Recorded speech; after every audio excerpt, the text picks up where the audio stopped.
जी, दंडवत प्रणाम प्रभु। हरे कृष्ण प्रभु जी, हरे कृष्ण। हरे कृष्णा मंत्र बोलेंगे, प्रभु जी का स्वागत करेंगे। हरे कृष्णा हरे कृष्णा कृष्णा कृष्णा हरे हरे हरे हरे राम राम हरे राम राम राम हरे हरे। बहुत बहुत स्वागत है आपका हमारी इस भगवद गीता।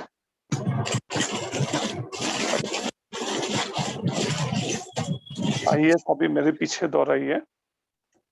भगवान श्री कृष्ण के चरण कमलों का ध्यान करते हुए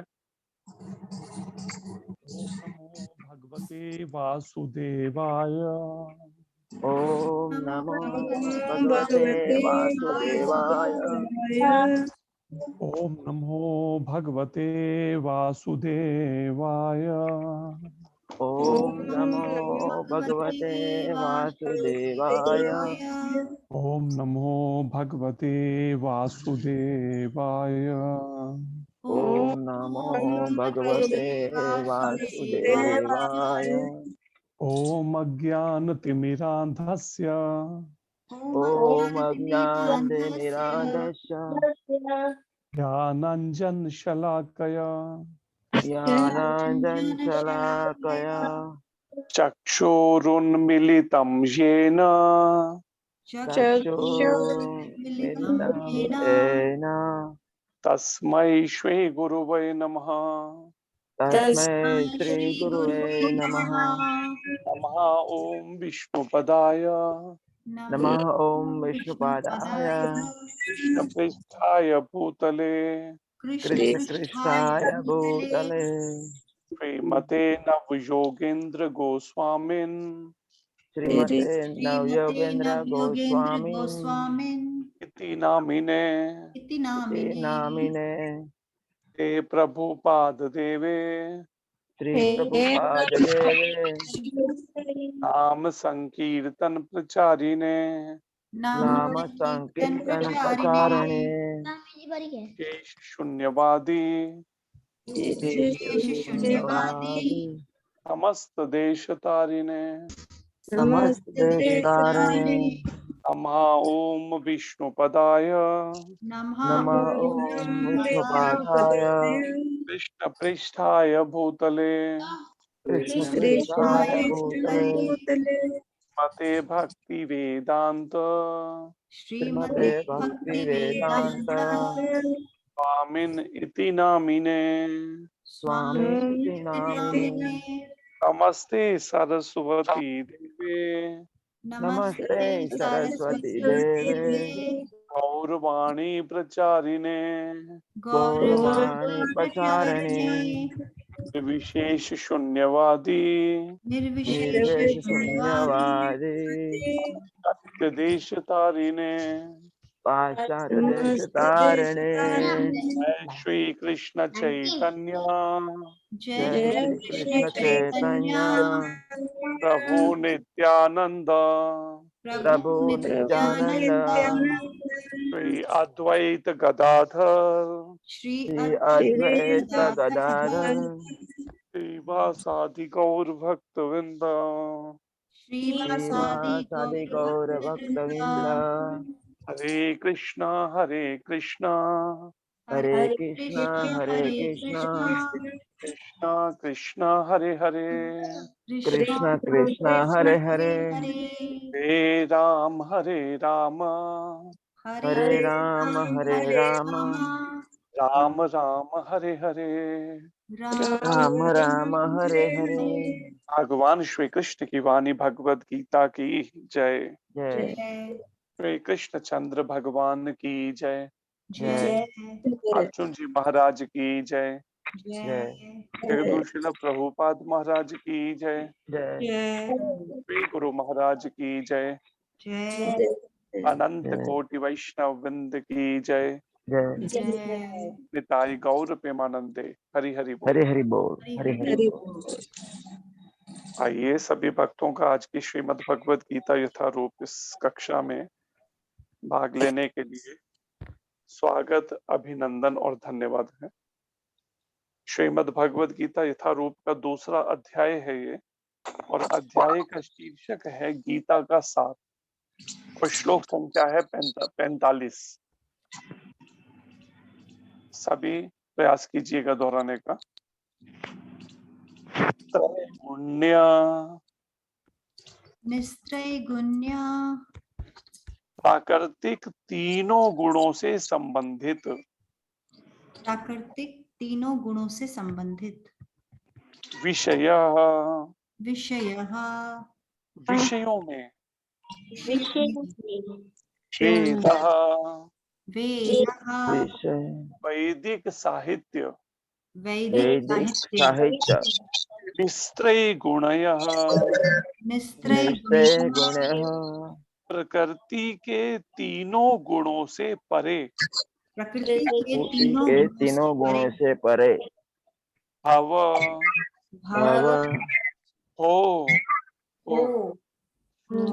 अर्जुन अर्जुन हे अर्जुन हे अर्जुन निर्द्वंद्व निर्द्वंद्वः द्वैत भाव से मुक्त द्वैत भाव से मुक्त नित्य सत्वस्थ नित्य सत्वस्थः नित्य शुद्ध सत्व में स्थित नित्य शुद्ध सत्व में स्थित निर्योग क्षेम निर्योग क्षेमः लाभ तथा रक्षा के भावों से मुक्त लाभ तथा रक्षा के भावों से मुक्त आत्मवान आत्मवान आत्मा में स्थित आत्मा में स्थित सभी प्रयास कीजिए दोहराने का।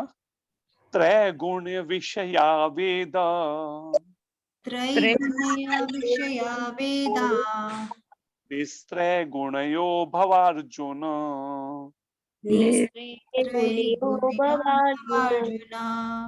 निर्द्वंद्वो नित्य सत्वस्थो निर्बंधो नित्य सत्वस्थो निर्योग क्षेम आत्मवान निर्योग क्षेम आत्मवान त्रैगुण्य विषया वेद त्रैगुण्य विषया वेदा त्रैगुणयो भवार्जुन निस्त्रैगुण्यो भवार्जुना निर्द्वंद्वो नित्य सत्वस्थो निर्बंधो नित्य सत्वस्थो निर्योग क्षेम आत्मवान।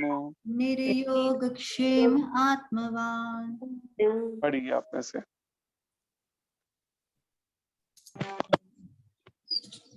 हरे कृष्णा प्रभु। हरे कृष्ण जी। त्रैगुण्य विषया वेदा निस्त्रैगुण्यो भवार्जुना निर्द्वंद्वो नित्य सत्वस्थो निर्योग क्षेम आत्मवान। ठीक, और कोई भक्त? हरे कृष्ण। त्रैगुण्य विषया वेदा निस्त्रैगुण्यो भवार्जुन निर्द्वंद्वो नित्य सत्वस्थो निर्योग क्षेम आत्मवान। ठीक, और कोई भक्त? हरे कृष्ण। हरे कृष्ण जी। त्रैगुण्ये तिष्ठ वेदा निस्त्रैगुण्यो भव अर्जुन निर्द्वंद्वो नित्य सत्वस्थतो आत्मवान। अनुवाद दोहराइए। वेदों में मुख्यतः प्रकृति के तीनों गुणों का वर्णन हुआ है। हे अर्जुन, इन तीनों गुणों से ऊपर उठो। समस्त द्वैतों और लाभ तथा सुरक्षा की सारी चिंताओं से मुक्त होकर आत्मपरायण बनो। आत्मा परायण बनो। तो ये दूसरे अध्याय का 45वां श्लोक है, जिसमें भगवान कृष्ण अर्जुन को शिक्षा दे रहे हैं कि अगर तुम सुख दुख, लाभ हानि, जय पराजय, इन सबसे ऊपर उठना चाहते हो तो तुम्हें प्रकृति के पहले तीनों गुणों से ऊपर उठना पड़ेगा। और प्रकृति के ये तीनों गुण, सत्वगुण, रजोगुण, तमोगुण, एक तरह से इस भगवत गीता की शुरुआत में जो पिक्चर्स फोटो हैं, उन फोटो में 3 देवियों के रूप में दिखाए गए हैं 3 गुण। और संसार के सारे जीवों को जैसे कोई कठपुतली को नचाता है, ऐसे नचा रहे हैं। हम कभी सतोगुण से प्रभाव में रहते हैं, कभी रजोगुण से, कभी तमोगुण से, कभी सत्व और रजो गुण से, कभी रजो और तमोगुण से, कभी तमो और सतोगुण से। इस तरह से 24 घंटे के अंदर कई बार अलग अलग गुणों के प्रभाव में हम आकर अपने वैसा ही सोचते हैं, वैसा ही बोलते हैं, वैसा ही व्यवहार करते हैं। मन, वाणी और कर्म बिल्कुल उसी तरह से कार्य करना शुरू कर देते हैं। हम इन 3 गुणों के कंट्रोल में नाच रहे हैं, एक तरह से जैसे कोई पपेट शो के अंदर कठपुतलियों को नचाता है और हम नाच रहे हैं, ये गुण नचा रहे हैं, और हम इसको कभी भी समझने के लिए इस पर अगर मनन ही नहीं करते, छूटना तो बात ही दूर की है कि तीनों गुणों के प्रभाव से कभी ऊपर उठ पाएंगे। और यहाँ पर अर्जुन भी इसी तरह के तीनों गुणों के में से प्रभाव में आकर, कुछ रजोगुण के प्रभाव में आकर, कुछ सतोगुण के प्रभाव में आकर, कुछ थोड़ा सा तमोगुण के प्रभाव में, इन प्रभावों में आकर इस तरह की बातें कर रहा है अर्जुन। जो उसे सतोगुण में रहकर उसे अपने भगवान की आज्ञा का पालन करना चाहिए, कहता मैं नहीं करूंगा, मना करता है। रजोगुण के प्रभाव में आकर क्या बोलता है भगवान कृष्ण को, इसमें मेरे को ये भी नहीं पता चल पा रहा इस युद्ध में लाभ होगा या हानि। यही बात यहाँ कही जा रही है, ये लाभ और सुरक्षा की इच्छा। और कल को ये लोग मारे जाएंगे या हम जीवित रहेंगे, या हम मारे जाएंगे, ये भी बस सुरक्षा की भावना। तो यहाँ पर यही बात भगवान कृष्ण कहते हैं, समस्त द्वैतों, जितने भी मन में ये तर्क वितर्क चल रहे हैं, बुद्धि के अंदर तर्क वितर्क चल रहे हैं, या द्वैत कहते हैं, अलग अलग दो व्यक्ति मानना कि हाँ ये मैं हूं, ये तू है, ये जो भाव है ये द्वैत भाव है। अद्वैत भाव क्या है? अद्वैत भाव में है कि वो एक ही ईश्वर का ही सब विस्तार है, लेकिन उनसे अलग नहीं है। जैसे सूर्य की किरणें सूर्य से अलग नहीं है, लेकिन द्वैत का, लेकिन सूर्य की किरणों को आप सूर्य भी नहीं कह सकते। एक तरह का द्वैत है भी अद्वैत, जिसे अचिंत्य द्वैता द्वैत तत्व के नाम से चैतन्य महाप्रभु ने इसको बताया, समझाने के लिए आध्यात्मिक आत्मा और परमात्मा के इस संबंध को। और फिर यहाँ पर भगवान कृष्ण कहते हैं, केवल तुम तभी लाभ या हानि या सुरक्षा, इन सारी चिंताओं से मुक्त केवल तब हो सकोगे जब आत्म परायण बनो। अपनी आत्मा से अपनी पहचान करो पहले तो। जो शरीर से तुम्हारा चिंतन चल रहा है ना, ये मेरे भाई है, ये मेरे पितामह है, ये मेरे रिश्तेदार है, मेरे संबंधी है, ये इस चिंतन से ऊपर तभी उठ सकते हैं जब शरीर देहात्म बुद्धि से ऊपर उठने की सोच को लाए कि मैं शरीर नहीं हूं, मैं जीवात्मा हूं। लेकिन सामान्यतः सारा संसार इसी देहात्म बुद्धि में पूरी तरह से गिरफ्त में है, देहात्म बुद्धि की।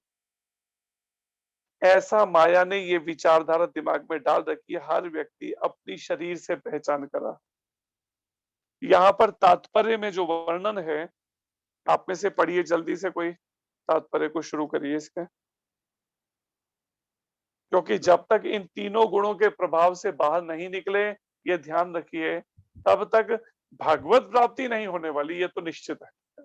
कितना भी आप मालाएं घुमाते रहिए, भजन करते रहिए, लेकिन इसका मुख्य उद्देश्य यही है, नाम जप करने का, नियमों का पालन, मंगल आरती सबका, कि देहात्म बुद्धि से कैसे ऊपर उठा जाए।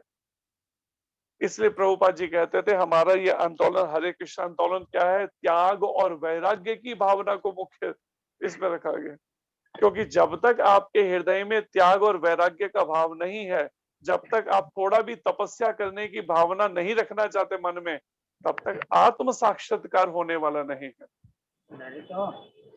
इसलिए ये जरूरी है कि जिसको भी वास्तव में भगवत प्राप्ति करनी है, उससे तपस्या करना तो सीखना ही पड़ेगा, आदत तो डालनी पड़ेगी तपस्या की। और उसमें से ये भी एक तपस्या ही है कि 12 महीने प्रभुपाद जी कहते हैं भक्त जो है 12 महीने सुबह ब्रह्म मुहूर्त में 4 बजे से पहले उठकर स्नान करके मंगल आरती करने, नाम जप करने से घबराता नहीं है कभी जो भक्त हैं। तो उसी में ही ये वर्णन तात्पर्य का पढ़िए। हरे कृष्णा प्रभु जी। हरे कृष्ण जी। सारे भौतिक कार्यों में प्रकृति के तीनों गुणों की क्रियाएं तथा प्रतिक्रियाएं निहित होती हैं। इनका उद्देश्य कर्म फल होता है जो भौतिक जगत में बंधन का कारण है। वेदों में मुख्यतया सकाम कर्मों का वर्णन है जिससे सामान्य जन क्रम से इंद्रिय तृप्ति के क्षेत्र से उठकर आध्यात्मिक धरातल तक पहुंच सकें। कृष्ण अपने शिष्य तथा मित्र के रूप में अर्जुन को सलाह देते हैं कि वह वेदांत दर्शन के आध्यात्मिक पद तक ऊपर उठे, जिसका प्रारंभ ब्रह्म जिज्ञासा तथा अथवा परम आध्यात्मिकता पद पर प्रश्नों से होता है। इस भौतिक जगत के सारे प्राणी अपने अस्तित्व के लिए कठिन संघर्ष करते रहते हैं। उनके लिए भगवान ने इस भौतिक जगत की सृष्टि करने के पश्चात वैदिक ज्ञान प्रदान किया जो जीवन यापन तथा बहुबंधन से छूटने का उपदेश देता है। जब इंद्रिय तृप्ति के कार्य तथा कर्मकांड समाप्त हो जाते हैं तो उपनिषदों के रूप में भगवत साक्षात्कार का अवसर प्रदान किया जाता है। ये उपनिषद विभिन्न वेदों के अंश हैं। उसी प्रकार जैसे भगवत गीता पंचम वेद महाभारत का एक अंग है, उपनिषदों से आध्यात्मिक जीवन का शुभारंभ होता है। यहाँ जब पर वर्णन है इस बात का कि सारे भौतिक कार्यों में प्रकृति के तीनों गुणों की क्रियाएं तथा प्रतिक्रियाएं निहित होती हैं। अर्थात 24 घंटे में हम जो भी सांसारिक भौतिक कार्य हम सब कर रहे हैं, उन सभी कार्यों में प्रभुपाद जी कहते हैं प्रकृति के तीनों गुण जो हैं, सत्वगुण, रजोगुण, तमोगुण, इन तीनों गुणों से अनेक तरह से क्रियाएं और कई बार उसके रिएक्शंस के रूप में प्रतिक्रियाएं इसी में ही निहित हैं, इसी में ही है तीनों, कि हम तीनों गुणों के इनसे प्रभाव में आकर ही हम तरह तरह के कार्य कर रहे हैं दिन भर के अंदर। जिनमें से एक कार्य ये भी है, अभी सतोगुण के प्रभाव में आकर चलो भगवत गीता की क्लास अटेंड करते हैं। ये क्या है? सतोगुण के प्रभाव में आकर किया जाने वाला कार्य, जो धीरे धीरे जब हम पूरी तरह से इन तीनों गुणों के प्रभाव से कभी मुक्त होंगे, अगर गुरु गौरांग राधा कृष्ण के पास है, तब विशुद्ध सतोगुण में जा सकते हैं। सामान्यतः जब तक मन में काम और कामनाओं ने, इच्छाओं ने डेरा डाल रखा है जब तक, तो तब तक के लिए वो सतोगुण के प्रभाव में आकर ही वो कर्म होगा। हाँ, कोई बिल्कुल निर्लेप हो जाए, कोई आसक्ति नहीं, कोई भौतिक कोई उसके मन में इच्छा नहीं, तब वो विशुद्ध सत्वगुण में स्थित हो सकता है। लेकिन वो तब तक संभव नहीं है जब तक उसने देह से अपनी पहचान मान रखी है। जब तक उसका मन अपनी पहचान शरीर से कर रहा है, तब तक कोई भी इन तीनों गुणों के प्रभाव से ऊपर नहीं उठ सकता। और यहाँ पर प्रभुपाद जी ये बता रहे हैं, हम जो भी कार्य कर रहे हैं, इसको व्यवहारिक रूप में हर समय ध्यान में, चिंतन में समझना है इसको, जो दिन भर की क्रियाओं में, कि हमें इन तीनों गुणों के प्रभाव से कैसे मुक्त हो सकते हैं, इस बात को समझना बहुत जरूरी है। क्योंकि इसमें गीता में ये भी श्लोक हैं, अगर कोई सतोगुण में रहकर कर्म करता है तो वो इस धरती के ऊपर के लोकों में जाता है। जैसे इस धरती को कहते हैं भूलोक, इससे ऊपर के लोग भूवर लोक, तपर लोक, महर लोक, जन लोक, स्वर्ग लोक और सबसे ऊपर ब्रह्म लोक। इन ऊपर के लोकों में जाता है जितने जितने डिग्री में उसके सतोगुण में कर्म होते हैं। फिर भगवान कहते हैं अगर कोई रजोगुण में रह के कर्म करता है तो इस संसार में बार बार उसे जन्म लेना पड़ता है, जन्म मृत्यु जरा व्याधि के कष्ट भोगने पड़ते हैं। और अगर तमोगुण में रह के कर्म करता है तो इस धरती के नीचे वाले लोकों में और नर्क लोकों में जाना पड़ता है उसे। लेकिन केवल तीनों गुणों से जब तक ऊपर नहीं उठता प्रमाण किसी शुद्ध भक्त प्रमाणिक गुरु की कृपा से, तब तक के लिए, तब तक वो भगवान के धाम वैकुंठ लोकों में या गोलोक वृंदावन में प्रवेश नहीं कर सकता। अब विचार करके देखिए कि हम पूरे दिन भर की दिनचर्या जो कर रहे हैं, क्या कभी इस पे मनन करते हैं कि इन तीनों गुणों के प्रभाव से ऊपर रहकर, अलग रहकर कैसे कर्म किया जाए? यही योग्य गुरु, प्रामाणिक गुरु सिखाता है।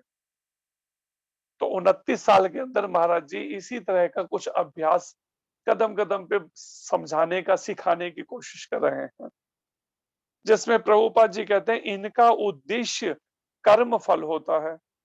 मतलब जो तीनों गुणों में रहकर हम जो भी कर्म करेंगे उसका उद्देश्य क्या होगा? बदले में कर्मों का फल तो मिलेगा। सतोगुण में रह के कर्म करेंगे तो उसका पुण्य कर्म के रूप में लाभ मिलेगा। रजोगुण में रहकर कर्म करेंगे तो परिणाम में उसके लिए खूब लग्जरियस सुख सुविधापूर्ण जीवन मिल जाएगा कर्म फल के रूप में। तमोगुण में रह के कार्य करेंगे तो अधम योनियों के अंदर फेंक दिए जाएंगे, अधम लोकों के अंदर फेंक दिए जाएंगे, धरती से नीचे के लोकों में। तो कर्म फल बनता है उसका। सतोगुण, रजोगुण, तमोगुण तीनों गुणों में किसी भी गुण में हम स्थित होकर कर्म करेंगे, कर्म फल बनेगा। बार बार कभी सतोगुण, कभी रजो, कभी तमो में, इसीलिए उसके अनुसार कर्म फल बनने में 84 लाख योनियों में अलग अलग शरीर भोगने पड़ते हैं जीवात्मा को, अपने मनुष्य जीवन में किए गए कर्मों का फल भोगने के लिए, जो इस प्रकृति के तीनों गुणों में से किसी। हरि बोल। प्रभु जी आपका ऑडियो म्यूट है।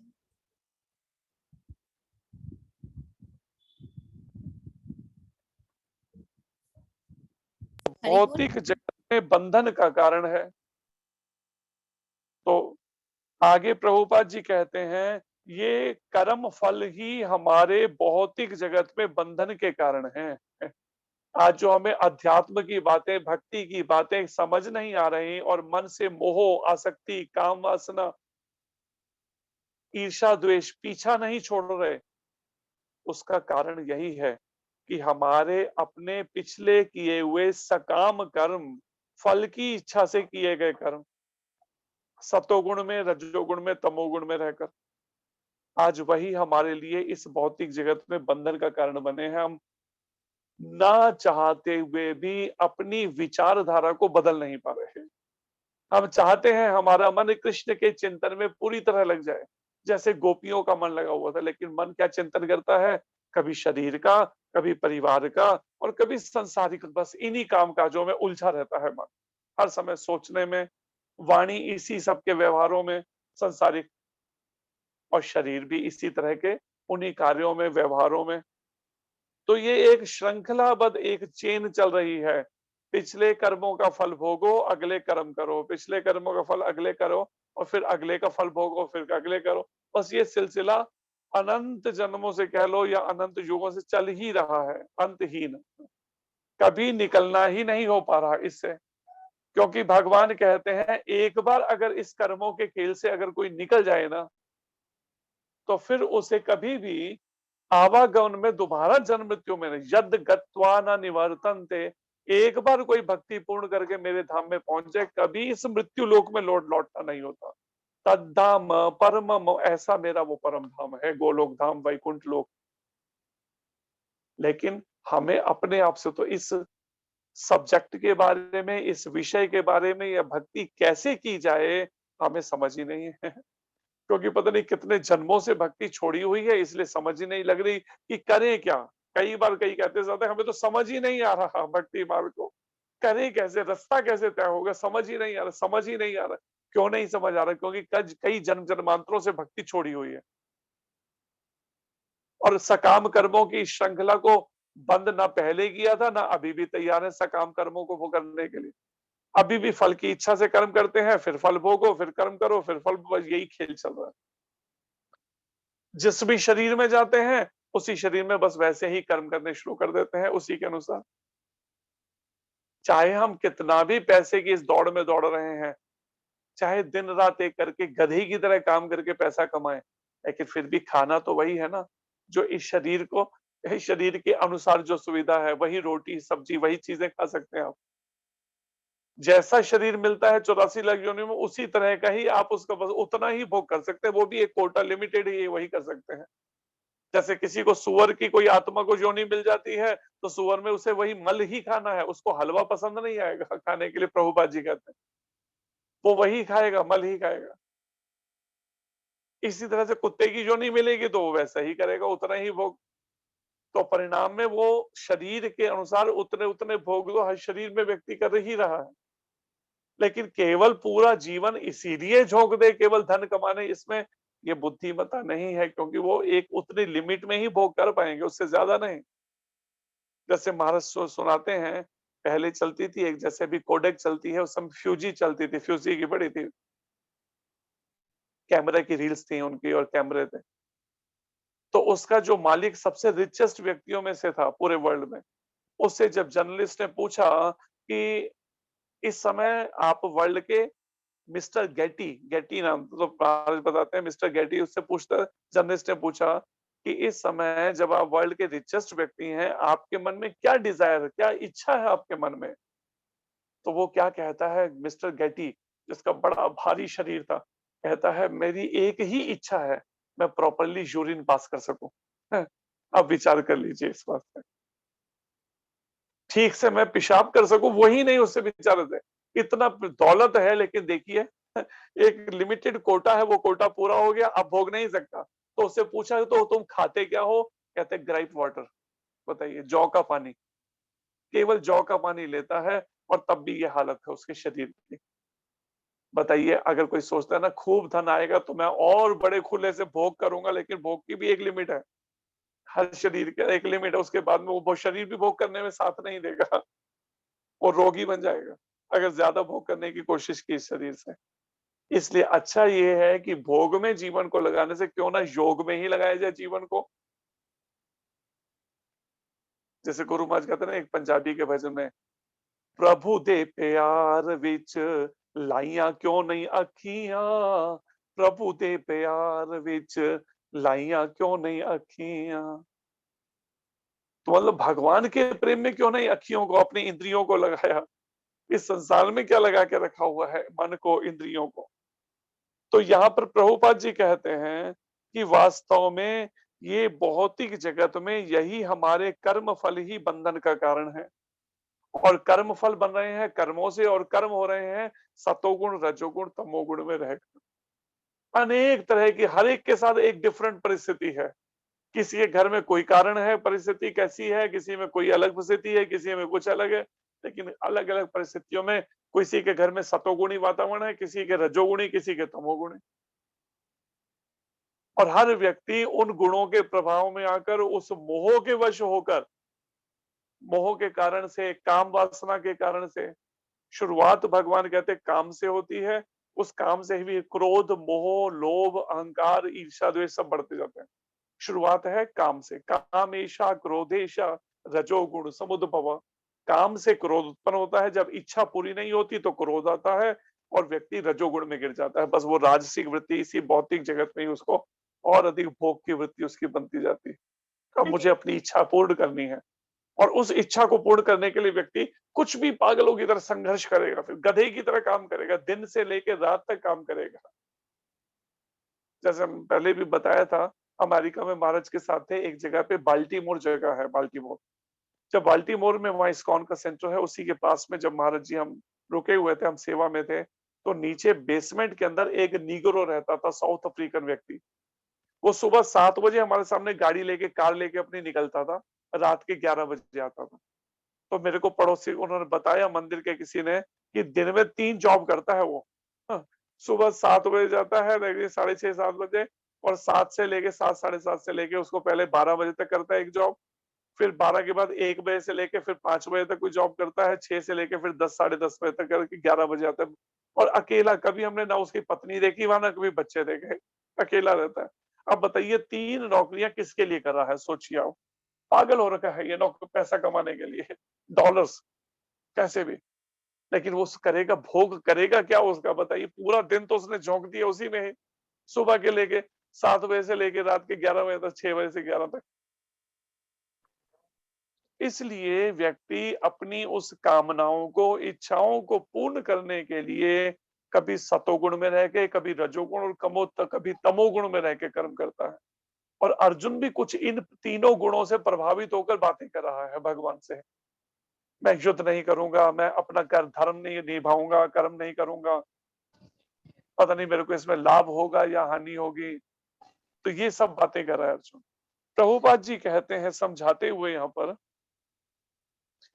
क्योंकि इसको, इसके तात्पर्य को समझना बहुत जरूरी है, क्योंकि सामान्यतः हम सभी लोग इसमें उलझे हैं तीनों गुणों के प्रभाव में।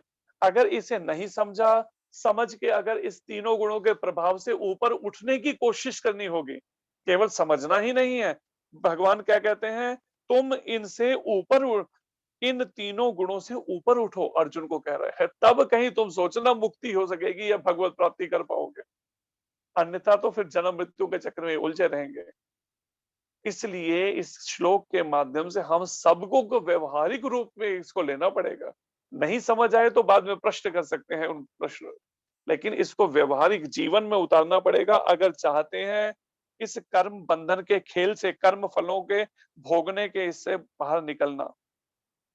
वेदों में मुख्यतः सकाम कर्मों का वर्णन है। फिर प्रभुपाद जी कहते हैं सामान्यतः जो वेद हैं, उन वेदों में मुख्यतः वर्णन यही है, सकाम कर्म, फल की इच्छा से कर्म, कर्म करो फल भोगो। किस तरह का कर्म, सतोगुणी कर्म, कभी रजोगुणी, इन सब के बारे में बताया गया है वेदों में, जिससे सामान्य जन कर्मशः, आम लोग जो हैं कर्मशः धीरे धीरे इंद्रिय तृप्ति के क्षेत्र से उठकर आध्यात्मिक धरातल तक पहुंच सके। वेदों में इस तरह से वर्णन किया गया है सकाम कर्म करने का, कि व्यक्ति धीरे धीरे उठते हुए सतोगुण तक ऊपर उठे, इंद्रिय तृप्ति के इस क्षेत्र से बाहर निकले और आध्यात्मिक धरातल पर आए। इस भक्ति के उस पर आकर कर्म करे, भक्ति के धरातल पर, या जिसे कह सकते हैं कृष्ण भावना भावित तो होकर कर्म कर दे।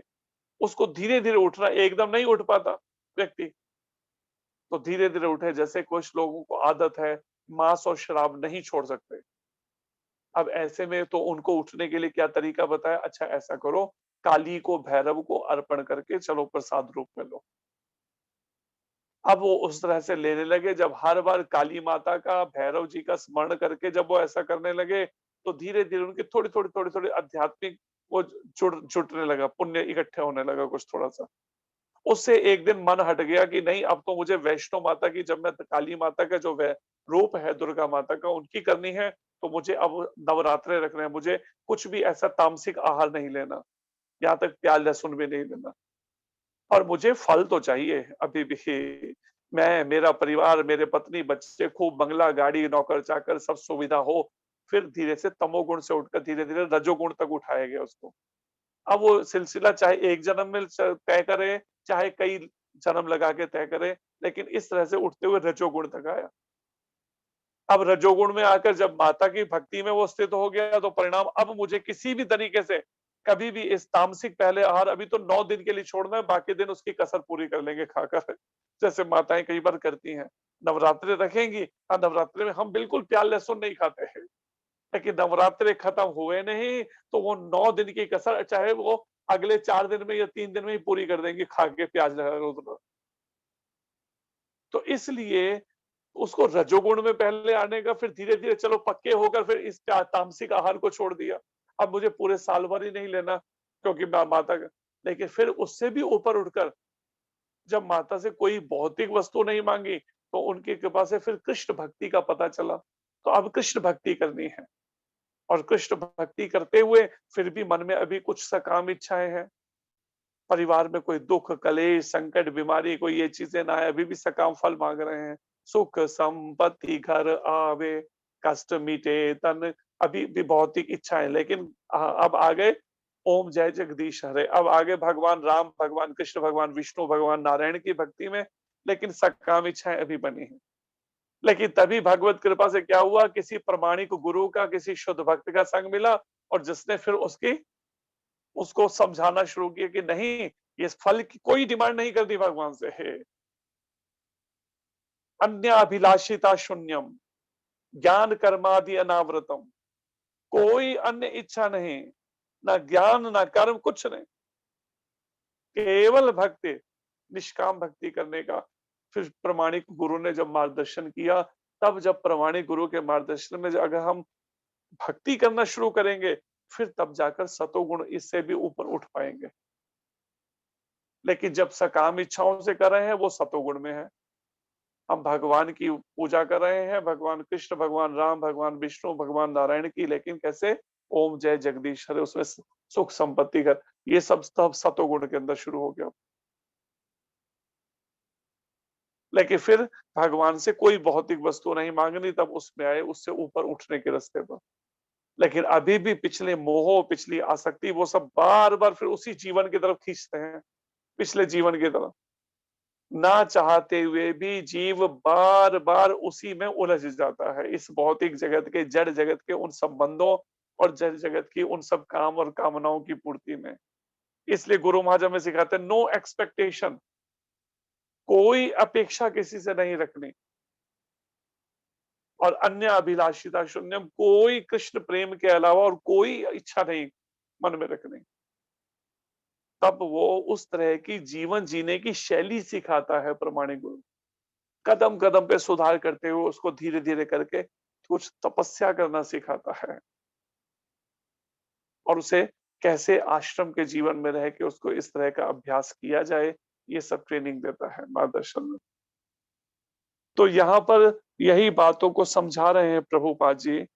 प्रभुपाद जी कहते हैं कि धीरे धीरे वेदों के अनुसार सकाम कर्म बताए गए हैं, जो वो भोग के लिए केवल नहीं है, वेदों में बताए गए वो भोग के, ये सकाम कर्म जो हैं उनके अनुसार कर्म करता हुआ भी धीरे धीरे वो आध्यात्मिक धरातल तक पहुंच सके, इंद्र तृप्ति से ऊपर उठकर, इस तरह से वेदों में वर्णन किया गया है। जो भी कर्म करो उसका फल कहीं ना कहीं भगवान को अर्पण करो, कुछ हिस्सा अर्पण करो, इस तरह से उससे कर्म करवाना भगवान की सेवा में। श्री कृष्ण अपने शिष्य तथा मित्र के रूप में अर्जुन को सलाह देते हैं कि वह वेदांत दर्शन के आध्यात्मिक पद तक ऊपर उठे। जो वेदांत दर्शन है उसके आध्यात्मिक पद तक, वेदों में भले सकाम कर्मों का वर्णन है, लेकिन जब भी वेदों का एंड है वो किस पर है, आध्यात्मिक जीवन है, आत्मा के, उस परमात्मा के ज्ञान पर जाकर एंड होता है, मुक्ति पे, मोक्ष पे। तो प्रभुपाद जी यही कह रहे हैं, अर्जुन को सलाह भी यही दे रहे हैं भगवान कृष्ण, कि भले मन में उसके देख रहे हैं अभी सकाम इच्छाएं हैं, लेकिन उसको आध्यात्मिक पद तक ऊपर उठने की प्रेरणा कर रहे हैं, जिसका प्रारंभ किससे होता है, अथातो ब्रह्म जिज्ञासा। ब्रह्म जिज्ञासा, उस ब्रह्म को जो भगवान श्री कृष्ण की दिव्य शक्ति प्रकाश है उनकी, जो ब्रह्म ज्योति भी कहलाता है, ये भगवान की मुख्य शक्ति जो सारी सृष्टि में व्याप्त है ब्रह्म रूप में। भगवान अपनी उस शक्ति के द्वारा सारी सृष्टि में व्याप्त है ब्रह्म रूप में।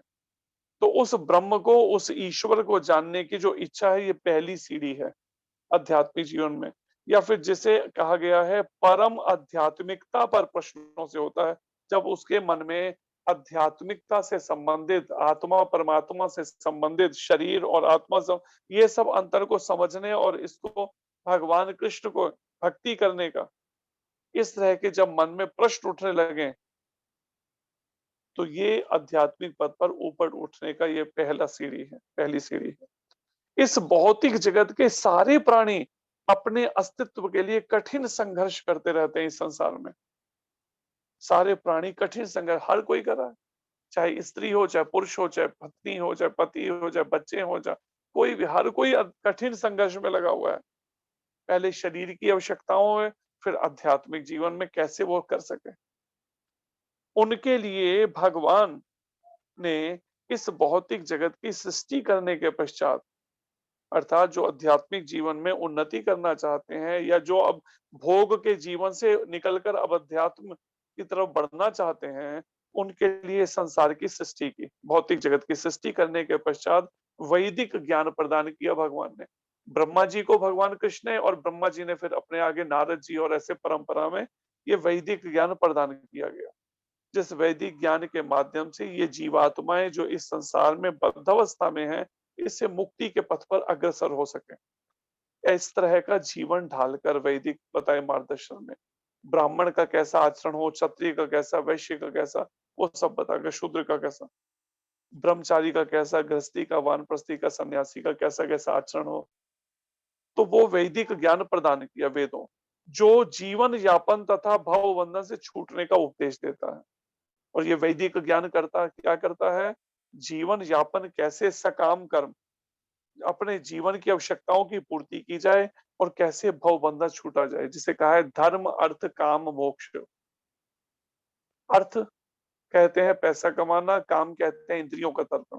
धन कमाना और इंद्रियों का तर्पण कैसे करना है, पहले धर्म का विचार करते हुए और आखिर में मोक्ष मिल सके। तो वेद इसका उपदेश देते हैं, वैदिक ज्ञान। जब इंद्रिय तृप्ति के कार्य यथा कर्मकांड समाप्त हो जाते हैं, तो उपनिषदों के रूप में भगवत साक्षात्कार का अवसर प्रदान किया जाता है।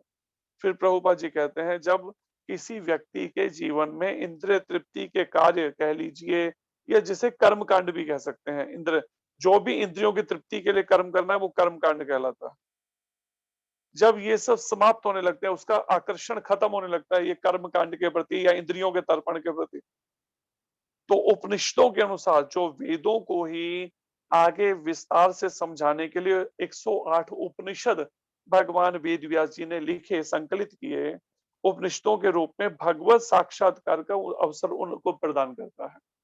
उन आत्माओं को जिनका इंद्रिय तृप्ति से अब मन विरत हो गया, हट गया है, भोगों से मन हटने लगा है। अभी तक भोग के बिना जीवन लगता ही नहीं था कोई जीवन है, लेकिन अब विषय से मन हट रहा है धीरे धीरे, तो एक एक करके वो सीढ़ी आगे बढ़ रहे हैं भगवत साक्षात्कार के मार्ग में। ये उपनिषद विभिन्न वेदों के अंश हैं, जो ये 108 उपनिषद हैं, वेदों का ही अंश है, उन 4 वेदों का। उसी प्रकार जैसे भगवत गीता भी पंचम वेद महाभारत का एक अंग है, महाभारत को 5वां वेद कहा गया,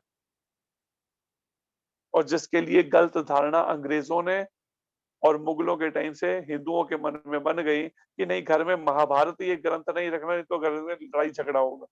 कैसे वेद से हमें उस ज्ञान से दूर कर दिया गया, जिस ज्ञान के माध्यम से पूरे विश्व भर पे पांडवों ने राज्य किया, वो महाभारत में वर्णन है।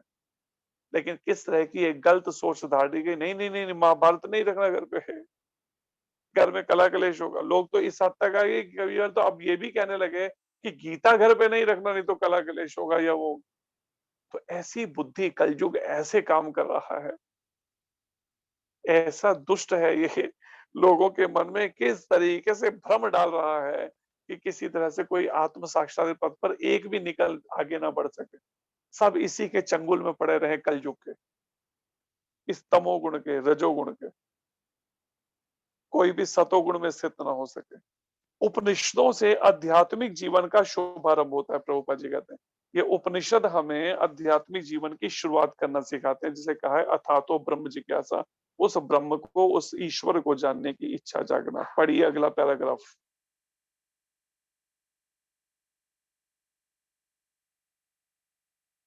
जल्दी पढ़िए। हरे कृष्णा। माता जी शेयर कीजिए प्लीज, वंदिता माता जी। जब तक भौतिक शरीर का अस्तित्व है, प्रभुपाद जी कहते हैं, पढ़िए सेकंड पैराग्राफ आ गया सामने। ज्योति माता जी पढ़िए फटाफट। जब तक भौतिक शरीर का अस्तित्व है, तब तक भौतिक गुणों की क्रियाएं प्रतिक्रियाएं होती रहती हैं। मनुष्य को चाहिए कि सुख दुख या शीत ग्रीष्म जैसी द्वैत द्वैतताओं को सहन करना सीखे और इस प्रकार हानि तथा लाभ की चिंता से मुक्त हो जाए। जब मनुष्य कृष्ण की इच्छा पर पूर्णतया आश्रित रहता है तो यह दिव्य अवस्था प्राप्त होती है। तो ये अब वर्णन प्रभुपाद जी कहते हैं आखिर में इस श्लोक के माध्यम से क्या मुख्य बात समझने वाली या जीवन में उतारने वाली।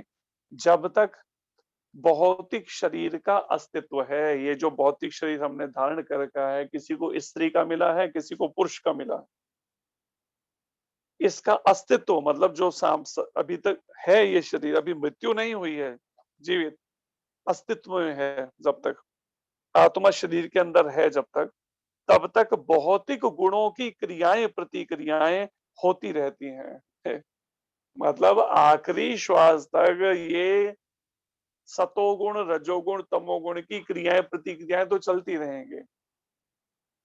तो अगर तीनों गुण से कोई ऊपर उठ जाए, क्या उसके लिए क्रियाएं प्रतिक्रियाएं नहीं होंगी? उसके लिए भी होंगी, लेकिन अंतर केवल ये आ जाएगा कि भगवान का शुद्ध भक्त इन प्रकृति के तीनों गुणों की क्रियाओं और प्रतिक्रियाओं से प्रभावित नहीं होगा। उसका मन ऐसी स्थिति में आ जाएगा भक्ति के द्वारा, भजन के द्वारा, गुरु गौरांग राधा कृष्ण से बार बार प्रार्थना करने पर, उनकी कृपा के द्वारा, अगर उनसे कृपा मिलती है तो फिर मन उनसे प्रभावित नहीं होगा। ये तो भक्त के भी जीवन में आएंगे तीनों गुणों के प्रभाव। कई तरह की परिस्थितियां, वो कहाँ भागेगा, जंगल में जाएगा, वहां भी ये परिस्थितियां आ जाएंगी, सतोगुण या रजोगुण या तमोगुण वाली। लेकिन मन इनके प्रभाव में ना आए, इसी अभ्यास के लिए ये सारा है, ये साधना। जिसलिए कहा है शास्त्र ने कि मना एव मनुष्यानाम कारण बंधन मोक्षयो। मन ही हमारे बंधन का कारण है, जन्म मृत्यु के चक्र में गिराने का। अगर ये हमारे वश में नहीं है, मन मर्जी करता है, और मन ही हमारे मोक्ष का, मुक्ति का कारण है, जन्म मरण के चक्र से छूटने का। अगर ये भगवत गीता के अनुसार गुरु गौ महाराज प्रभुपाद जी, गुरु परंपरा, षड गोस्वामी, गौर निताई, पंचतत्व, राधा कृष्ण के अनुसार जब ये जीवन जीने का तरीका सीख ले, मन से सोचने का, इच्छा करने का, मन से, वाणी से बोलने का, शरीर से कर्म करने का, जब उसकी पांचों ज्ञान इंद्रियां, पांचों कर्म इंद्रियां और ये सूक्ष्म इंद्रिय मन, ये 11 इंद्रियां पूरी तरह से कृष्ण भावना भावित जब हो जाएं, तो समझिए फिर ये प्रभाव में नहीं आएगा, इस प्रकृति के तीनों गुण के प्रभाव में। तब ये भौतिक गुणों की क्रियाएं प्रतिक्रियाएं उसको प्रभावित नहीं कर पाएंगी, चाहे फिर वो भौतिक अस्तित्व में क्यों ना हो, भौतिक शरीर का अस्तित्व हो तब भी। जिसका उदाहरण है प्रभुपाद जी, जिसका उदाहरण है गुरु महाराज, या जिसका उदाहरण है हमारे पूरी परंपरा षड गोस्वामी का। जीवन में उनके भी ये सारी परिस्थितियां बदल बदल के आ रही हैं, सतोगुण में, रजोगुण में, तमोगुण, लेकिन उससे प्रभाव नहीं पड़ रहा मन पर। मन को इतना अभ्यास, जिसे कहते हैं ना गूढ़ापन आ जाना, पक जाना। तो ये प्रैक्टिस क्या है हमारी, ये बार बार श्रवण करना, अध्ययन करना, प्रैक्टिस करना, जीवन में आचरण में लेने की, ये वही है गूढ़ेपन, पकने के लिए। लेकिन अपने प्रयासों से ये पूरा रास्ता तय नहीं होने वाला, इसलिए हमें प्रामाणिक गुरु की शरणागति लेनी पड़ती है। अपने प्रयासों संभव नहीं। प्रभुपाद जी एक जगह वर्णन करते हैं, कोई सोचे मैं ग्रंथों का अध्ययन करके भगवत प्राप्ति कर लूंगा, तो ऐसा संभव किसी को भी नहीं हुआ, ऐसा संभव नहीं है प्रभुपाद जी। उसे कृपा तो लेनी पड़ेगी, जिसे कहते हैं गुरु कृपा ही केवलम, केवल गुरु की कृपा, ये प्रामाणिक गुरु गौरांग राधा कृष्ण की कृपा तो लेनी होगी, उनको बार बार प्रार्थना करके। अपने बलबूते से काम हल होने वाला नहीं है ये, अपने बल से। इसलिए कहा है जब हम अपनी शक्ति लगा के, अपना बल लगाने का मतलब है अहंकार, बस। जब हम अपना बल लगा लगा के थक जाएंगे, हार मान लेंगे, तो शास्त्र कहता है तब रास्ता खुलता है निर्बल के बलराम। तब भगवान कृष्ण, भगवान राम तब उसकी मदद करते हैं, उसकी शक्ति बनते हैं। लेकिन जब तक हम सोचते हैं नहीं मैं पुरुषार्थ करूंगा, मैं ये प्रयास करूंगा, मैं वो करूंगी, मैं ऐसा करूंगा, तब तक संभव नहीं है रास्ता पूरा तय हो सके। मनुष्य को चाहिए सुख दुख तथा शीत ग्रीष्म, सर्दी गर्मी, सुख दुख जैसी द्वैतताओं, जो बार बार ये जीवन में परिवर्तन, इसको सहन करना सीखे। इसे सहन करने की प्रैक्टिस तो करनी ही पड़ेगी। इस प्रकार हानि तथा लाभ की चिंता से मुक्त हो जाए। हानि लाभ की, अब ये सहन करने की प्रैक्टिस जो है, ये अभ्यास करना पड़ेगा। जब तक भगवत प्राप्ति नहीं हुई है तब तक इससे बचना होगा कि सुख सुविधापूर्ण जीवन से। एक आत्मा हमें फोन करके कहती है, देखिए जी, कल रात को मेरे को पता ही नहीं था, मेरा एसी खराब था और परिणाम में गर्मी में बुरी हालत हो गई, बुरी हालत हो गई। नहीं, यही बात देखो प्रभुपाद जी कह रहे हैं यहाँ पर कि मनुष्यों को चाहिए सुख दुख या शीत ग्रीष्म, इन सबको सहन करना सीखे। सहन करना तो सीखना पड़ेगा इसको। अगर हम इन्हीं सब से प्रभावित होते रहे तो मन अध्यात्म आत्मा और परमात्मा के चिंतन में नहीं लगने वाला। इसलिए ऐसे भी हमने साधु देखे हैं, वो क्या करते हैं, प्रतिदिन नियम से अपने चारों तरफ, चाहे कितनी गर्मी हो, मई जून के महीने हो और चाहे दिसंबर जनवरी की ठंड हो, अपने चारों तरफ, सब तरफ, मतलब पांचों तरफ अपने गोबर के गोए जो हैं वो जलाकर उसके बीच में बैठकर फिर ध्यान करते हैं, तपस्या करते हैं, साधना करते हैं। सोचो मई जून में क्या हालत होती होगी उनके। पीछे मीडिया ने भी दिखाया था एक साधु के बारे में, वो प्रतिदिन मई जून जैसे महीनों में भी चारों तरफ पूरी धधकती हुई आग जला के गोबर के गोयों के उनके बीच में बैठ के तपस्या करता है और जीवन भर से कर रहा है। मीडिया ने स्पेशली दिखाया और दिखाया उसको बीच में बैठे हुए आग के ठीक सेंटर में बैठकर तपस्या कर। लेकिन चलो हम उतनी तपस्या नहीं, कम से कम उसे सहन करना तो सीखे भाई, जो अपने आप से आ रही है परिस्थिति। शीत ग्रीष्म सुख दुख, सुख दुख को भी, कभी सुख आएगा जीवन में, कभी दुख। जैसे दुख बिना बुलाए आता है, ऐसे ही सुख भी बिना बुलाए आएगा, बिना चाहे आएगा। और इस प्रकार हानि तथा लाभ की चिंता से मुक्त हो जाएं। तो ये हानि लाभ की चिंता रहती है ना, इससे मुक्त हो जाएं, इस तरह से द्वैतता, इस भेद से। केवल मुझे तो पूरी निष्ठा के साथ कृष्ण भावना भावित कर्म करना है, उसके बाद फिर फल भगवान पे छोड़ना, लेकिन कर्म पूरी निष्ठा से करना। जब मनुष्य श्री कृष्ण की इच्छा पर पूर्णतया आश्रित रहता है तो यह दिव्य अवस्था प्राप्त होती है। आखिरी पंक्ति में प्रभुपाद जी कहते हैं, जब मनुष्य कृष्ण की इच्छा पर पूर्णतया आश्रित, अपनी कोई इच्छा नहीं है, कोई मन में कामना इच्छा नहीं, पूरी तरह से कृष्ण जाही विधि राखे श्याम, ताही विधि रहिए। मुख में हो श्याम नाम, श्याम सेवा हाथ में, तू अकेला नहीं प्यारे, श्याम तेरे साथ में। विधि का विधान जान, हानि लाभ सहिए, जाही विधि राखे राम, ताही विधि रही। जैसे कृष्ण जैसे राम रखना चाहे वैसे रहने का अभ्यास करना। और इसी को यहाँ पर वर्णन है कि श्री कृष्ण की इच्छा पर पूर्णतया आश्रित, फिर अपनी इच्छा नहीं है, नहीं नहीं नहीं हम आश्रम में नहीं रह सकते, हम तो घर पे रह के भजन करेंगे ना, पूरी तरह से आश्रित भगवान पर, जैसे वो रखना चाहें।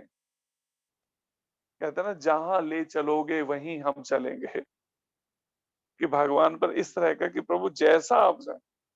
तो यह दिव्य अवस्था तब प्राप्त होती है। आप विचार कर लीजिए, जिसको दिव्य अवस्था प्राप्त करनी है अध्यात्मिक जीवन की, उसे सुख दुख, ठंड और गर्मी, हानि और लाभ, इन सबको सहन करना सीखना पड़ेगा और इस हानि लाभ की चिंता से मुक्त होना पड़ेगा और कृष्ण की इच्छा पर पूरी तरह आश्रित होना होगा, तब दिव्य अवस्था प्राप्त होगी।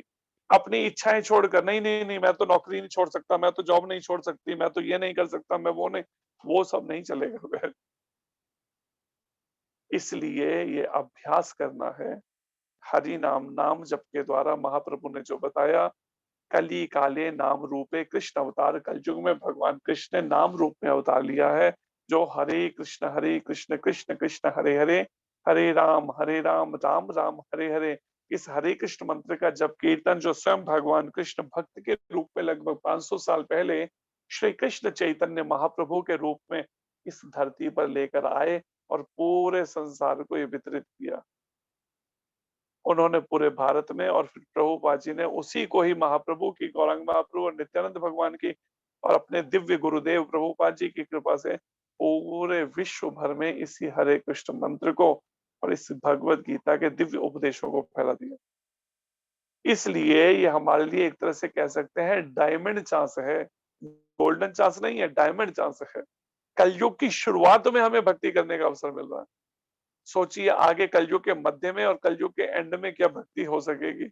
अभी जब ये हालत हो रही है, अनेक तरह की परेशानियां, चिंताएं वो सब घेरती हैं। इसलिए इसे समझना है और जीवन में व्यवहारिक रूप देना है इसको। हरे कृष्णा। धन्यवाद आप सबका। कोई प्रश्न हो तो कर सकते हैं आप में से इस विषय से संबंधित।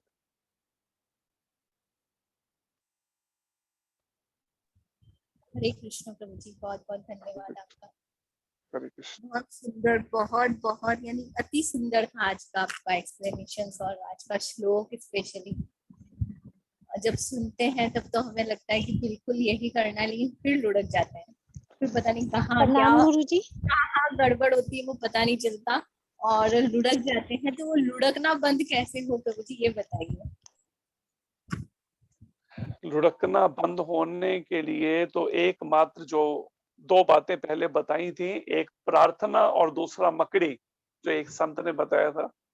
बार बार प्रार्थना करनी होगी गुरु गौरांग राधा कृष्ण के चरण कमलों में कि कृपा करके आप रक्षा करो, कृपा करो। हर रोज सुबह ब्रह्म मुहूर्त में मंगल आरती में प्रार्थना करनी है। आज से मैं अपना नया जीवन आज से मैं शुरू कर रही हूँ, आप कृपा करके शक्ति दो जिससे अब आज में से वो गलतियां रिपीट ना हो जो पहले मैंने कल तक की हैं। देहात्म बुद्धि में रहकर बार बार उस तरह के चिंतन में, उससे मैं ऊपर उठ सकूं, आप शक्ति दीजिए। जैसे मैंने बताया ना, निर्बल के बल राम। राम भी उसी का बल बनते हैं जो अपने को निर्बल मानता है हृदय से। जब तक मैं सोचता हूँ नहीं मैं भी कुछ पुरुषार्थ कर सकता हूँ, मैं भी कुछ प्रयास कर सकता हूँ, मुझ में भी कुछ शक्ति है, तब तक कृष्ण मदद के लिए नहीं आते। इसलिए द्रौपदी माता के लिए भी नहीं आए उस समय। जब माता ने पूरी तरह से छोड़ दिया कृष्ण के ऊपर, हे गोविंद रक्षा करो, तो भगवान झट दौड़े चले आए। गोविंद शब्द भी पूरा उच्चारण नहीं कर पाई वो।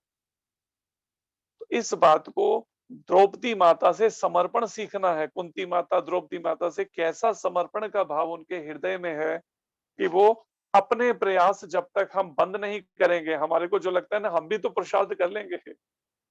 जब ये नहीं रहता ना कि हाँ गुरु कृपा ही केवलम, चाहे कैसी भी परिस्थिति है मैं तो केवल आश्रित हूं अपने गुरु महाराज के, मुझे और कुछ नहीं पता, मेरे में बल नहीं है, मेरे में पुरुषार्थ नहीं है। लेकिन आश्रित होने का मतलब खाली कह देना नहीं है शब्द को, फिर उसको पूरी तरह से अनुगत मार्गदर्शन में फिर मन में चलना है। अपने मैले मन के सारे विचारों को त्याग कर केवल गुरु महाराज प्रभुपाद जी के गुरु परंपरा के बताए उस तरीके से भक्ति करनी है, अपनी समझ को छोड़कर।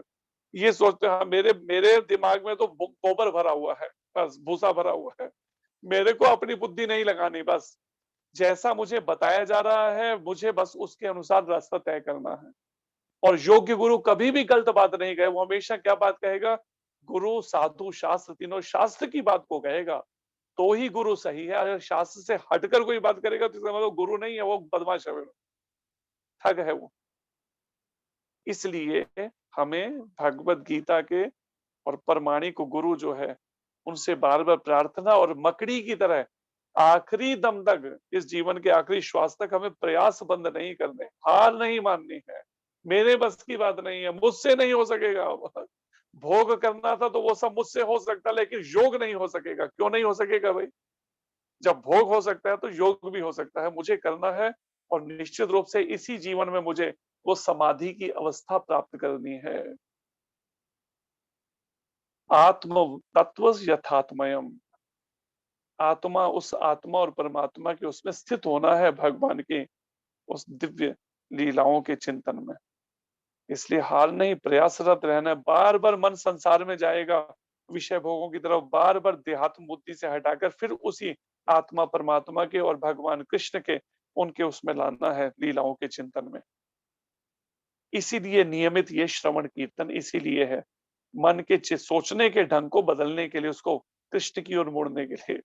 गोपियां मन को हटाना चाहती हैं कृष्ण से तो मन हटता नहीं, हम अगर ऋषि मुनि लगाना चाहते हैं तो लगता नहीं। तो सोचिए गोपियों की प्रैक्टिस कैसी होगी, अब विचार कीजिए। तो देखने में गांव की गंवार गोपियां लग रही हैं, वो कितनी गंवार है देखिए, कितनी महान है देखिए।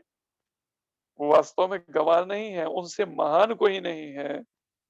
जो कहती है हम तो उस छलिया कृष्ण को भूलना चाहती हैं, लेकिन करें क्या, मन से निकलता ही नहीं वो। सोचिए कैसी प्रैक्टिस होगी उनकी। वो भी गृहस्थ आश्रम जी रही हैं, उनके भी पति हैं, बच्चे हैं, उनके भी संसारिक वो सब कामकाज हैं सुबह से लेकर रात तक के, लेकिन चिंतन तो गोविंद दामोदर माधवेति, हे कृष्ण हे यादव हे सखेति। उन भगवान कृष्ण दामोदर माधव, उनमें मन ऐसा लगा हुआ है कि जिसका वो वर्णन भी है ना कि एक गोपी जो है सुबह सुबह घर से निकल पड़ी, सर पे मटकी रख के दही माखन बेचने के लिए। अब मार्ग में जाते जाते ऐसी कृष्ण के चिंतन में लीन हो गई कि आवाजें लगाने लगी, कोई गोविंद लो, कोई दामोदर लो, कोई माधव लो। अब वो ऐसी पगलों की तरह लगाई चली जा रही है आवाजें हैं, और उसको खुद बेचारी को खुद नहीं पता मैं बोल क्या रही हूँ। अब बोलना था दही लो माखन लो, जो बेचने जा रही थी गाँव में, अलग अलग गाँव, और बोलती है कोई गोविंद लो, कोई दामोदर लो, कोई केशव लो, कोई माधव। पीछे से कन्हैया आए, आकर उसकी उस खींचते हैं चुन्नी को, खींच के कहते हैं उस गोपी को, अरे ये आवाजें किसकी क्या लगा रही है, होश में है तो? माखन या दही की जगह तो कह रही गोविंद लो दामोदर लो। मेरी मैया ने सुन लिया तो दिमाग ठीक कर देगी तेरा। तब उस गोपी को होश आया जब पीछे चुनरी खींची कन्हैया ने और उसका ध्यान बटा, जब तब उसे पता चला ये पागलों की तरह मैं बोल क्या रही हूँ। ये है गोपियों का चिंतन। इसलिए इस हरे कृष्ण कृष्ण कृष्ण हरे हरे, हरे राम राम राम हरे हरे, इस महामंत्र के निरंतर अभ्यास के द्वारा उठीते बसीते खाईते शुईते यथा तथा नाम लय, उठते बैठते खाते सोते कीर्तनिया सदा हरि, नाम गाने सदा रुचि। इस महामंत्र के निरंतर जप और कीर्तन के द्वारा ये प्रैक्टिस करनी है। आप निरंतर नाम जप करेंगे, इसी हरे कृष्ण मंत्र में भी, मंत्र के अंदर ही भगवान कृष्ण स्वयं है राधा रानी के साथ में, उनके धाम है, उनकी लीलाएं हैं, उनके गुण हैं, उनके पार्षद सब इसी में रह रहे हैं। बस यही रहस्य समझ नहीं आ रहा। लगता रह कैसे रहे हैं ये नहीं समझ रहे, 16 शब्दों के मंत्र में ये कैसे रह रहे हैं अंदर। लेकिन जैसे ही ये मंत्र सिद्ध होता जाएगा, जैसे जैसे हम नाम जप करते जाएंगे और हृदय शुद्ध होता जाएगा, इसी मंत्र के अंदर से ही भगवान का धाम, भगवान की लीला, भगवान के गुण सब इसी में से प्रकट होने शुरू हो जाएंगे। तब हम चौंक पड़ेंगे ये क्या हुआ, आज तक इतना समय हमने नष्ट कर दिया, इस पे मन को एकाग्र नहीं किया, इस हरे कृष्ण मंत्र में इधर उधर भागते रहे, यहाँ से वहां भागे, उसको सुने इसको सुने। अरे महामंत्र है, केवल गुरु गौरांग राधा कृष्ण को प्रार्थना करें और निरंतर इसका जप कीर्तन की प्रैक्टिस करनी है। बस माला पर और बिना माला के काम करते हुए कैसे भी काम करते रहो, नाम जपते रहो। ये अभ्यास पाप की वासनाओं से तभी बच पाएंगे जब निरंतर नाम जीभ से चलेगा। हरे कृष्ण। हरे कृष्णा जी, बहुत बहुत धन्यवाद प्रभु जी, बहुत सुंदर आंसर दिया आपने जी। पूजा माता जी सॉरी, पूजा माता जी आप कुछ पूछ रहे थे?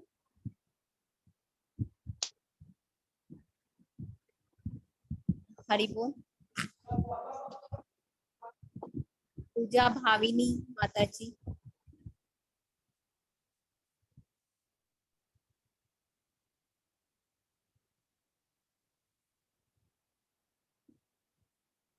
जी बोलिए सरिता माता जी, कुछ कहना है?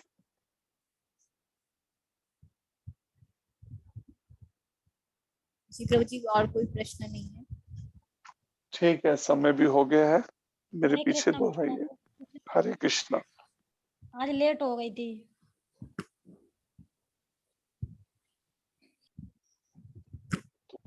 सभी दोहराइए। नमः ओम विष्णु पदाय, नमः ओम विष्णुपदाय, कृष्ण पृष्ठाय भूतले, कृष्णपृष्ठाय श्रीमते नव योगेंद्र गोस्वामिन श्रीमते नव योगेंद्र गोस्वामिन इति नामिने, इति नामिने। नमस्ते नमस्ते प्रभुपाद देवे, प्रभुपाद देवे, नाम संकीर्तन प्रचारिणे, नाम संकीर्तन प्रचारणे, निर्विशेष शून्यवादी, निर्विशेषशून्यवादी, समस्त देश तारिणे। तारणे। नमः ओम विष्णु पदाय, नमः नमः ओम विष्णुपदाय कृष्ण पृष्ठाय भूतले कृष्णपृष्ठाय भूतले श्रीमते भक्ति वेदांत श्रीमते मते भक्ति भक्ति वेदांत वेदांत स्वामिन इति नामिने स्वामी इति नामिने नमस्ते सरस्वती देवे नमस्ते नमस्ते सरस्वती सरस्वती देवे गौरवाणी प्रचारिणे गौरवाणी प्रचारिणे निर्विशेष शून्यवादी निर्विशेषशून्यवादी पाश्चात्य देश तारिणे पाश्चात्य जय श्री कृष्ण चैतन्य जय श्री कृष्ण चैतन्य प्रभु नित्यानंद प्रभु नित्यानंद श्री अद्वैत गदाधर श्री अद्वैत गदाधर सादि गौर भक्त वृंद श्रीवास हरि गौर भक्तवृंद हरे कृष्ण हरे हरे कृष्णा कृष्ण कृष्ण कृष्ण हरे हरे कृष्ण कृष्ण हरे कृष्ण हरे हरे हरे हरे राम हरे राम हरे राम हरे हरे राम राम राम हरे हरे राम राम हरे हरे हरे। कोशिश कीजिए सभी निरंतर ये नाम जप का अभ्यास गुरु महाराज को, प्रभुपाद जी को, नामाचार्य हरिदास ठाकुर जी को, आदि गुरु नित्यानंद प्रभु और गौरांग महाप्रभु को, भक्तराज प्रहलाद महाराज और भक्ति विघ्न विनाशक जो भक्ति मार्ग में आने वाले विघ्नों को विनाश करने वाले हैं श्री श्री नरसिंह देव भगवान, और भगवान राधा कृष्ण को प्रार्थना करते हुए नाम जप करना चाहिए, जिससे ये मन भगवान कृष्ण और राधा रानी की सेवा में, उनके चिंतन में लग सके। ये अभ्यास करिए निरंतर नाम जप का। इससे धीरे धीरे मन विषय भोगों से हटता चला जाएगा। जैसे जैसे नाम जप बढ़ता जाएगा, भोगों से मन हटता जाएगा। हरे कृष्ण। धन्यवाद आप सबको। हरे कृष्ण प्रभु श्री वांछा कल्पतरुभ्यश्च कृपा सिंधुभ्यश्च पतितानां पावनेभ्यो श्री वैष्णवेभ्यो नमो नमः। अनंत कोटि वैष्णव वृंद की जय। जय शीला प्रभुपाद की जय। जय। गुरु महाराज की जय। संजय दास प्रभु जी की जय। हरे कृष्ण। हरे जय कृष्णा श्री हरे हरि बोल। हरे कृष्णा प्रभु जी धन्यवाद प्रणाम बच्चे हरे कृष्णा प्रभु जी। हरे कृष्ण जी। हरे कृष्ण। हरे कृष्णा प्रभु जी हरे कृष्ण। हरे हरे कृष्ण। कृष्ण प्रभु जी दंडवत प्रणाम। हरे कृष्ण जी। हरे कृष्ण।